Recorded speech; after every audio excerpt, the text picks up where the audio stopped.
The first plate I sent out that night was perfect. Pan-seared duck chest, cherry gastrique, roasted fingerlings arranged like tiny golden soldiers.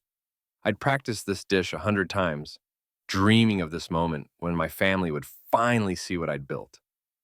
The hearth wasn't just a restaurant. It was my vindication, proof that Nick Harlan could create something beautiful without his golden boy brother's help or his wife's constant criticism. I checked my phone for the fifth time in 10 minutes. 7:30 and the reservation system showed 12 confirmed guests. My family, my wife Lila, my brother Mason, my parents, Lila's mother Judith, and a handful of close friends.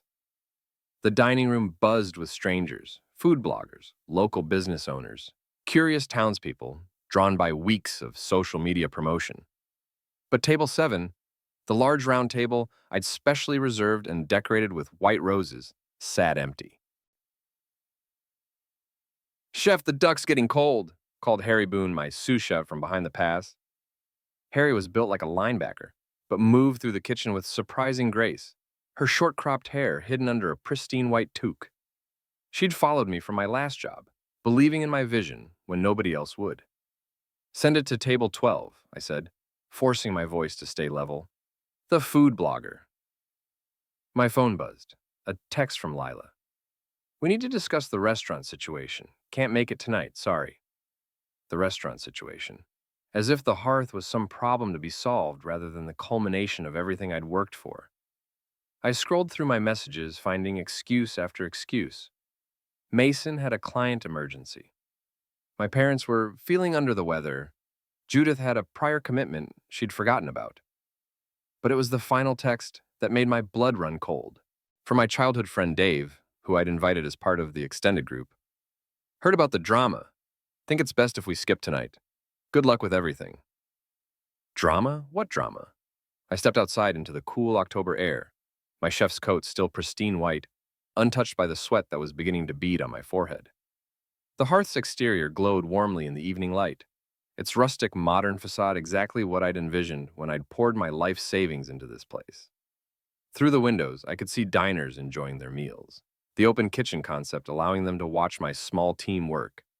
Everything was perfect except for the gaping hole where my support system should have been. I pulled out my phone and typed a group message to everyone who'd bailed. "Anyone who didn't show up tonight is out, pass it on." Then I turned off the phone, walked to my car, and drove to the electronics store. 20 minutes later, I had a new number, a new phone, and a new perspective. If they wanted to treat me like I didn't exist, I could return the favor. The grand opening continued without them. Food critics raved about the duck. A local news reporter interviewed me about my innovative approach to New England cuisine. The cash register rang steadily until we closed at 11.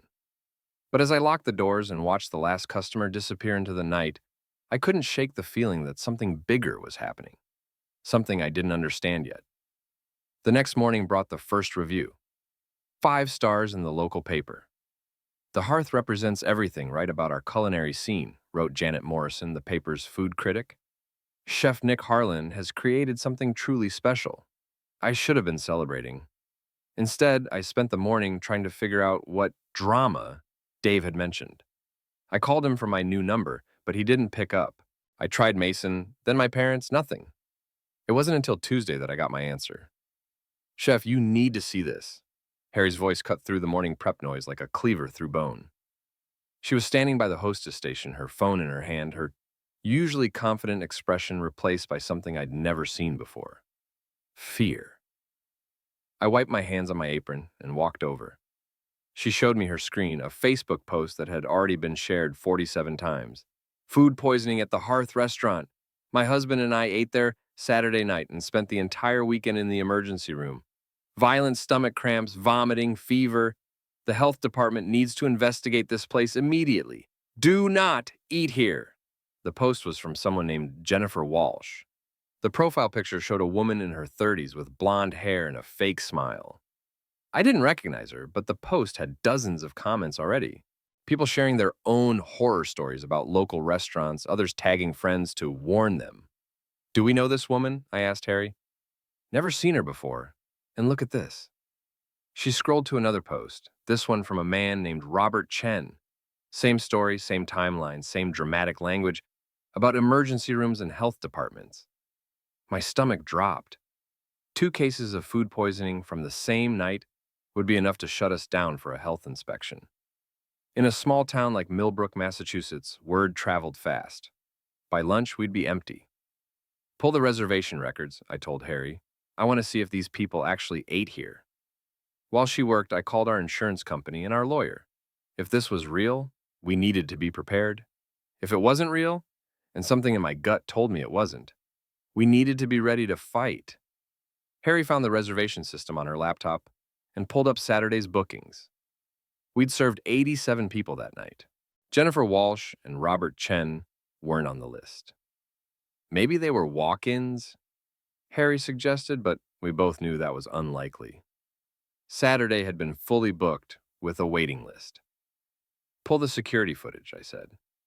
The camera system had been one of my first investments. 4 high-definition cameras covering every angle of the dining room and entrance. If these people had eaten here, we'd have them on video. We spent an hour reviewing footage from Saturday night. Every face, every table, every interaction. Jennifer Walsh and Robert Chen were nowhere to be found. They never came in, Harry said, what we were both thinking. Then why are they claiming they did? My phone rang. The caller ID showed the Millbrook Health Department. Mr. Harlan, this is Sandra Kim from the Health Department. We've received reports of food poisoning connected to your establishment. We need to schedule an immediate inspection. Of course, I said, keeping my voice professional. We welcome the inspection. We maintain the highest standards and we're confident you'll find everything in order. Good. We'll be there tomorrow at 10 a.m. Please have all your food safety records available. After she hung up, I stared at the phone for a long moment. Then I scrolled through my contacts until I found the number I was looking for. Dennis Denny Ross, private investigator, ex-cop, chain smoker, and the only person I knew who could dig up dirt on anyone in this town. We'd met a few years ago when he'd investigated a workers' compensation claim at my previous restaurant. He was expensive, cynical, and absolutely ruthless when it came to finding the truth. Denny, it's Nick Harlan. I need your help. We met that afternoon at Murphy's Tavern, a dive bar on the outskirts of town where the drinks were strong and the conversations were private. Denny looked exactly like Central Casting would order for a private investigator. Rumpled suit, stubbled jaw, eyes that had seen too much. He was nursing a whiskey when I arrived, a cigarette burning in the ashtray beside him, despite the no smoking signs. So someone's trying to destroy your restaurant, he said after I'd explained the situation. Question is, who and why? I don't know. The timing is suspicious, right after my grand opening. And the fact that these people never actually ate at my place. Could be a competitor. Could be someone with a personal grudge. Could be random internet trolls. He took a long drag from his cigarette. My rate is $500 a day plus expenses. I'll need 3 days up front. I handed him $1,500 in cash. Find out who Jennifer Walsh and Robert Chen really are. Find out who paid them. And find out why. What makes you think someone paid them? Because they're using the exact same language, posting at the exact same time, and they both claim to have been in the emergency room all weekend, but somehow found time to write detailed Facebook reviews. Denny smiled for the first time since I'd sat down. You're not as dumb as most restaurant owners. I'll have something for you by Friday. That night, I stayed late at the hearth, going through every receipt, every ingredient order, every temperature log. Our food safety practices were impeccable. The health inspection would prove that. But I couldn't shake the feeling that this was just the beginning. As I locked up and walked to my car, I noticed a sedan parked across the street with its engine running. When I looked directly at it, the car pulled away quickly, but not before I caught a glimpse of the license plate. I'd seen that car before, but I couldn't remember where. The health inspection went perfectly. Sandra Kim spent 4 hours going through every inch of the hearth's kitchen, checking temperatures, examining our food storage, reviewing our safety logs. She found nothing wrong because there was nothing wrong to find. Your operation is exemplary, Mr. Harlan, she said as she packed up her clipboard and thermometer. I'll have the official report ready by Monday, but I can tell you now that you'll receive a perfect score. What about the food poisoning claims? Without any evidence that these individuals actually ate at your establishment, and given that no one else has reported illness, I'm classifying the complaints as unsubstantiated. That should have been the end of it. But when I arrived at work Friday morning, I found something that made my blood run cold. Spray painted across the front windows of the hearth, in dripping red letters, poisoner. I called the police first, then Denny. Officer McKay arrived within 10 minutes. Tom McKay, who'd been 2 years behind me in high school and had always been a decent guy. He took photos, filed a report, and promised to increase patrols in the area. Any idea who might have done this? Yeah, I'm working on it. Denny arrived as I was scrubbing paint off the windows. He looked at the vandalism with professional interest, then handed me a manila folder. Your fake food poisoning sufferers are very interesting people, he said. Jennifer Walsh is actually Jennifer Kowalski. She's an out-of-work actress from Boston who does social media promotion for extra cash. Robert Chen is a college student who runs a small business writing fake reviews for restaurants and hotels. I stopped scrubbing. Someone hired them. Gets better. The payments came from a Venmo account linked to a prepaid credit card, but whoever set it up wasn't as smart as they thought. He pulled out a sheet of paper covered with transaction records. The prepaid card was purchased at a CVS in downtown Millbrook. I pulled the security footage. He handed me a grainy black and white photo. It showed a woman at the checkout counter, her face clearly visible. I recognized her immediately. My wife, Lila. There's more, Denny continued. I did some digging into your wife's recent activities. She's been very busy on social media, sharing posts about supporting local businesses and the importance of food safety. Very subtle, very careful, but definitely laying groundwork for something like this. I stared at the photo until my hands started shaking.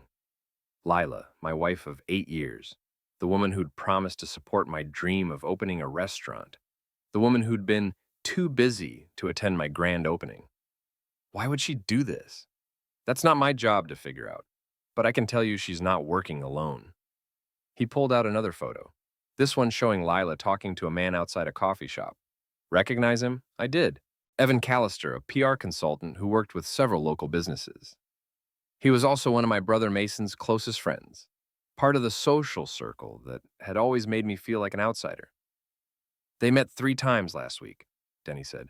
Always in public, always brief, always cash transactions. Classic pattern for someone coordinating a campaign. The pieces were falling into place, but I still didn't understand the why. What does Lila gain from destroying my restaurant? Maybe she doesn't want it to succeed. Maybe she's planning to divorce you and wants to make sure there's no valuable business to split. Maybe she just doesn't like seeing you happy. Denny shrugged. Like I said, not my job to figure out motives, but I can tell you this, they're not done. As if to prove his point, my phone buzzed with a notification.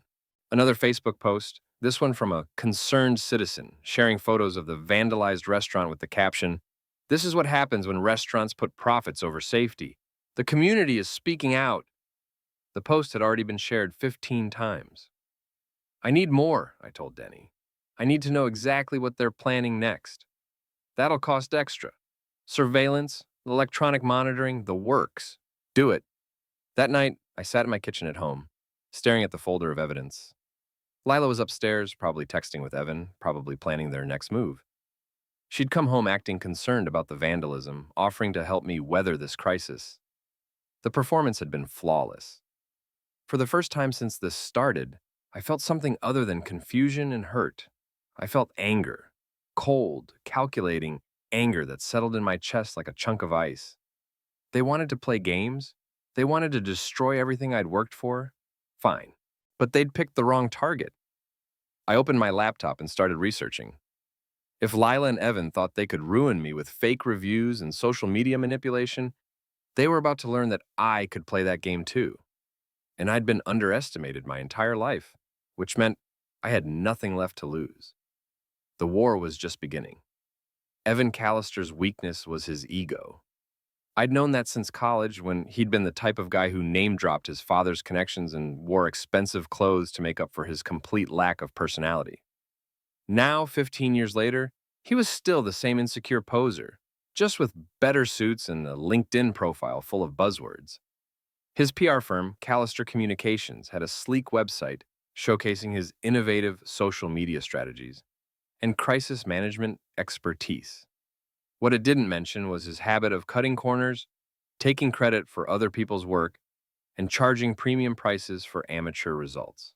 I spent the weekend building my counterattack. First, I created several fake social media accounts using VPN software and throwaway email addresses. Then I started researching Evan's clients, looking for weaknesses. It didn't take long to find them. Evan was currently managing PR for the Millbrook Fall Festival, a week-long event that brought thousands of tourists to our small town. The festival's social media accounts, which Evan controlled, had been promoting local restaurants and businesses. But they'd been conspicuously silent about the hearth, even though we'd paid for a premium sponsorship package. More interesting was the festival's main event, a Battle of the Chefs competition, where local restaurants would compete for the title of Best New England Cuisine. The Hearth hadn't been invited to participate, despite being the newest and most critically acclaimed restaurant in town. I called the festival director, Margaret Stone, a woman I'd known peripherally for years. "Nick, congratulations on the restaurant. I heard the health department gave you a perfect score." "Thanks, Margaret. I was calling about the chef competition. I noticed we weren't included in the lineup." A pause. "Oh, well, we had limited spots, and Evan felt that, given the recent concerns about food safety." "You mean the fake food poisoning claims that the health department has already debunked?" Another pause, longer this time. "I wasn't aware they'd been debunked. Completely fabricated. I have documentation if you'd like to see it."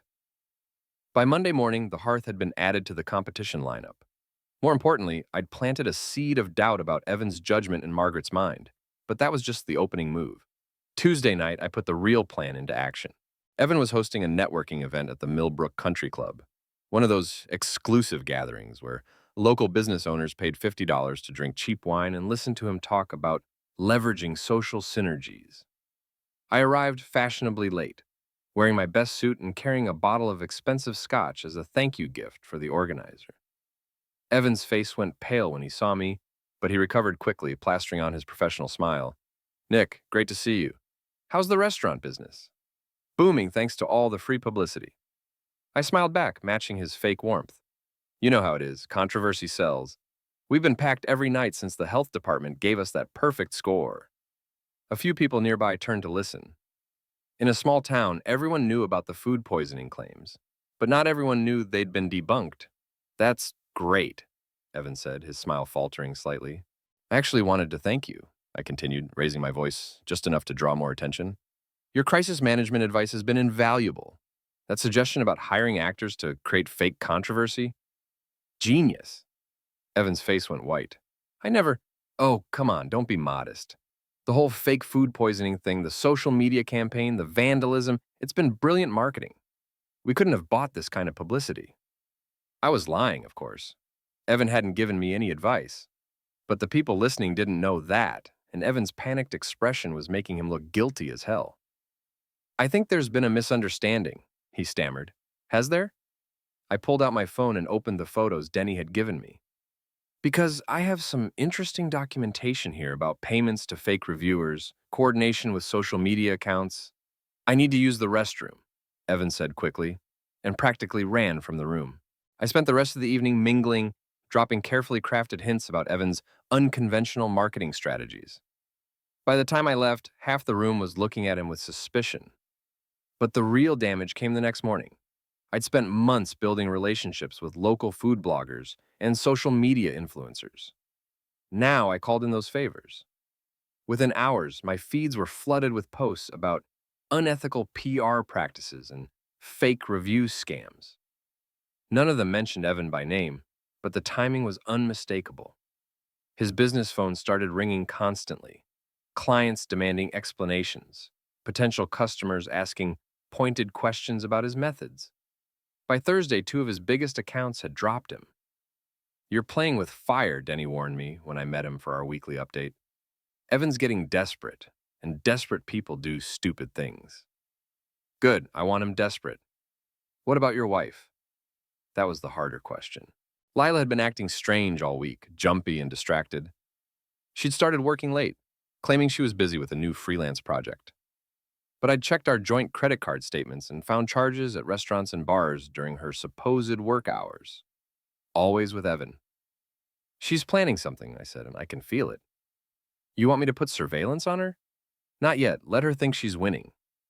That night, Lila came home with divorce papers. I can't do this anymore, Nick, she said, sitting across from me at our kitchen table. The same table where we'd planned our wedding, discussed buying the house, dreamed about our future together. This restaurant obsession has changed you. You're not the man I married. I looked at the papers without touching them. Irreconcilable differences? It's better this way. Cleaner. And you want half the restaurant. I supported you through the planning phase. I helped with the initial investment. You deserve exactly what you've earned, I interrupted, which is nothing. Her mask slipped for just a moment, and I saw something cold and calculating in her eyes. Then the performance resumed. I know you're hurt, but please don't make this harder than it has to be. I signed the papers that night, but not because I was giving up. I signed them because I wanted her to think she was winning. I wanted her to get comfortable, to let her guard down, because the real game was just beginning. The Millbrook Fall Festival transformed our sleepy town into something from a Norman Rockwell painting. Main Street filled with craft booths, apple cider stands, and families pushing strollers through the crisp October air. The smell of kettle corn and cinnamon donuts drifted from vendor tents, mixing with the wood smoke from the demonstration blacksmith shop. I should have been excited. The Battle of the Chefs competition was scheduled for Saturday afternoon, prime time for maximum exposure. Food Network had even sent a crew to film segments for their regional showcase series. This was exactly the kind of opportunity I'd dreamed about when I opened the hearth. Instead, I was focused on revenge. Harry and I arrived early Saturday morning to set up our station. The competition area had been constructed in the town square, with 6 cooking stations arranged in a semicircle around a judging table. Each chef would have 90 minutes to prepare their signature dish using a mystery basket of local ingredients. You ready for this, boss? Harry asked as she unpacked our knife roll. More than ready. What she didn't know was that I'd spent the previous evening making final preparations that had nothing to do with cooking. Denny had given me everything I needed: financial records, communication logs, and most importantly, recorded confessions from Jennifer Walsh and Robert Chen admitting they'd been paid to post fake reviews. The other competitors were setting up their stations around us. Marcus Webb from the Harbor Grill, Sarah Thompson from Millbrook Tavern, and 3 others I knew by reputation. Good chefs. All of them, but none with the motivation I had. Evan arrived at noon, looking harried and nervous. As the festival's PR coordinator, he was responsible for managing the media coverage and coordinating with the Food Network crew. I watched him check and recheck his clipboard, his usual confidence replaced by barely contained anxiety. Lila showed up a few minutes later, playing the role of supportive, soon-to-be ex-wife. She'd dressed carefully for the cameras. Designer jeans, cashmere sweater, just enough makeup to look natural on television. She gave me a wave and a smile that would have looked genuine to anyone who didn't know the truth. Ladies and gentlemen, welcome to the Battle of the Chefs.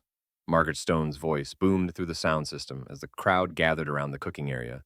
The Food Network cameras rolled, capturing the festive atmosphere and excited faces of the spectators. Our chefs will have 90 minutes to create their best dish using these local ingredients, Margaret continued, gesturing to a table loaded with produce from area farms. Judging will be based on taste, presentation, and creativity. The mystery basket contained exactly what I'd expected: butternut squash, maple syrup, cranberries, local cheese, duck chest, and fresh herbs. Classic New England ingredients that played to my strengths. But I wasn't thinking about the competition as I started cooking. I was thinking about the surprise I had planned for afterward. The 90 minutes passed quickly. I prepared pan-seared duck chest with maple-glazed butternut squash puree, cranberry gastrique, and crispy sage leaves. The same dish I'd served on opening night, the night my family had abandoned me. The judging took another 30 minutes. The food critics and local dignitaries tasted each dish, made notes, and deliberated. I won, but that was almost anticlimactic at this point. What mattered was what came next. Before we wrap up, I said, taking the microphone from Margaret, I'd like to share something with everyone. The crowd settled down, expecting a typical winner's speech. The Food Network cameras kept rolling. 3 weeks ago, Someone tried to destroy my restaurant with fake food poisoning claims, I began. They hired actors to post false reviews, coordinated a social media smear campaign, and even vandalized my property. Murmurs rippled through the crowd. This wasn't the heartwarming, small-town story they'd expected. I hired a private investigator to find out who was behind it, and what we discovered will shock you. I pulled out my phone and connected it to the sound system. The first recording played clearly through the speakers. Yeah, I never ate at that place. This lady paid me $200 to post the food poisoning thing on Facebook. Said it was for market research or something. Jennifer Walsh's voice was unmistakable. The crowd stirred uneasily. Here's the second fake sufferer, I continued, playing Robert Chen's confession. By now, people were pulling out their phones, recording everything. The Food Network crew had pivoted from festival coverage to investigative journalism in real time. And here's the really interesting part, I said, pulling up the bank records on my phone and projecting them onto the large screen Harry had quietly set up behind me. The payments to these fake sufferers came from a Venmo account linked to a prepaid credit card, a card purchased by my wife, Lila Harlan. The camera found Lila in the crowd. Her face had gone completely white, but she didn't act alone. She was coordinating with Evan Callister, the festival's PR coordinator, who used his position to exclude my restaurant from promotional materials and tried to keep us out of this competition. Evan was already pushing through the crowd, trying to escape, but Officer McKay had positioned himself near the exit. Small towns had their advantages. I have documentation of their meetings, their financial transactions, and their plan to destroy my business so they could profit from my failure.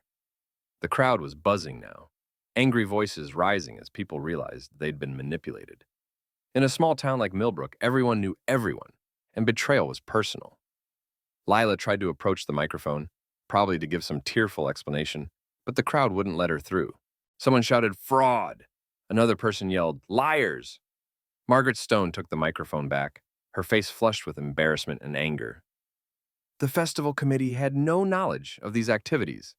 We will be conducting a full investigation and taking appropriate action. The Food Network producer, a sharp-eyed woman in her 40s, was already on her phone, probably calling her editors. This story was going to be much bigger than a small-town cooking competition. As the crowd dispersed, I found myself surrounded by supporters.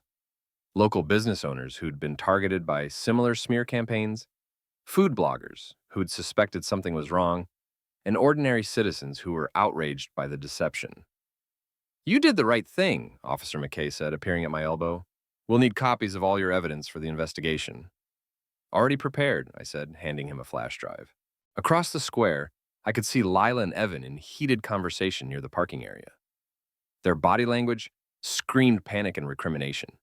Their perfect plan had collapsed in spectacular fashion, and now they were facing the consequences. But I wasn't done with them yet. The divorce proceedings turned into a circus. What should have been a simple division of assets became front-page news when Lila's lawyer tried to argue that she deserved half of the hearth, despite her attempts to destroy it. "Your Honor," her attorney said during the preliminary hearing, "my client's actions, while misguided, were motivated by genuine concerns about food safety and business practices." Judge Patricia Williams, a no-nonsense woman in her 60s, looked at him over her reading glasses. "Counselor, are you seriously arguing that hiring actors to post fake food poisoning claims was motivated by food safety concerns?" "My client was overzealous in her advocacy. Your client committed fraud." The hearing lasted 15 minutes. Lila got nothing from the restaurant and was ordered to pay my legal fees. Her lawyer quietly suggested she might want to consider plea negotiations with the district attorney's office. Evan's situation was even worse. 3 more of his clients had dropped him after the festival incident, and the Better Business Bureau is investigating complaints about his business practices. He'd also been banned from participating in any future town events, but neither of them was ready to give up. I found out about their final plan on a Tuesday night in November. I was closing up the hearth when I noticed the smell, something acrid and chemical that didn't belong in a restaurant kitchen. I followed the scent to the storage room and found a small device hidden behind a stack of towels. It was an incendiary device, crude but effective, set to go off at 3 a.m. when the building would be empty, but the fire would have hours to spread before anyone noticed. I called the fire department first, then the police, then Denny. "They're getting desperate. Denny said as we watched the bomb squad carefully remove the device. Arson's a federal crime. They're looking at serious prison time if we can prove who planted this. Can we? I've got Evan on camera buying the components at 3 different hardware stores. Your wife drove the getaway car. They're not exactly criminal masterminds. The arrest happened at dawn. I wasn't there to see it, but Officer McKay called me with the details. Lila had tried to claim she was just giving Evan a ride, that she didn't know what he was planning. But they'd found text messages on her phone discussing the insurance solution to their problems. Evan had tried to run. They caught him at the bus station with a one-way ticket to Florida and $5,000 in cash. The trial was scheduled for the following spring, but I didn't need to wait for justice. The court of public opinion had already rendered its verdict. The Hearth became the most popular restaurant in 3 counties. Food Network featured us in their Comeback Kitchen series. The Boston Globe wrote a feature story about small-town resilience and entrepreneurial spirit. We were booked solid through the holidays and well into the new year. But the real satisfaction came from watching my enemies destroy themselves. Lila's mother, Judith, publicly disowned her daughter in a scathing letter to the local newspaper. I raised her to be better than this, she wrote. Her actions are inexcusable and do not reflect the values of our family. My brother Mason, who'd been quietly supporting Lila and Evan throughout their campaign, suddenly found himself under investigation by the state ethics board. Turns out he'd been using his position as a city councilman to steer municipal contracts to his friends, including Evan's PR firm. The friends who'd abandoned me after the fake food poisoning claims came crawling back with apologies and requests for reservations. I accepted their apologies graciously and put them on a 6-month waiting list. Dave, my childhood friend who'd first mentioned the drama, showed up at the Hearth on a busy Saturday night without a reservation. Come on, Nick, he said, trying to charm the hostess. We go way back. Can't you squeeze us in? I walked over to the hostess station, wearing my chef's coat and a smile that didn't reach my eyes. I'm sorry, I said, loud enough for other customers to hear. We don't serve people who believe anonymous internet rumors over 20 years of friendship. But there's a McDonald's about 10 minutes down the road. He left red-faced and humiliated exactly as I'd intended. The final confrontation came in December, 2 weeks before Christmas. Lila showed up at my house at midnight, drunk and desperate. Please, Nick, she begged, standing on my front porch in the snow. I know I made mistakes, but we can fix this. We can start over. I looked at her through the storm door, this woman I'd once loved, now reduced to a pathetic shell of her former self. Her designer clothes were wrinkled, her makeup smeared, her confidence completely shattered. Start over? I repeated. You tried to destroy everything I worked for. You hired actors to lie about me. You planted a bomb in my restaurant. That was Evan's idea. You got caught up in greed and jealousy and spite, I interrupted. You couldn't stand to see me succeed without you. I'm sorry. I'm so sorry. Please, I have nowhere else to go. I almost felt sorry for her, almost. You should have thought about that before you decided to declare war on me, I said. Reservations canceled, Leela, for good. I closed the door and watched through the window as she stumbled back to her car, sobbing into the snow. 3 months later, Evan was sentenced to 5 years in federal prison for arson and fraud. Lila got 3 years and was ordered to pay full restitution to the Hearth for damages and lost revenue. I attended both sentencings, sitting in the front row where they could see me. When the judge read Evan's sentence, I smiled and gave him a little wave. When Lila was led away in handcuffs, I mouthed the words, "Thank you," because in the end, their betrayal had given me something I never could have achieved on my own. Complete and total victory. They'd tried to destroy me, and instead had destroyed themselves while making me stronger, richer, and more successful than I'd ever dreamed possible. The Hearth wasn't just a restaurant anymore. It was a monument to the price of underestimating Nick Harlan. And I was just getting started. The end.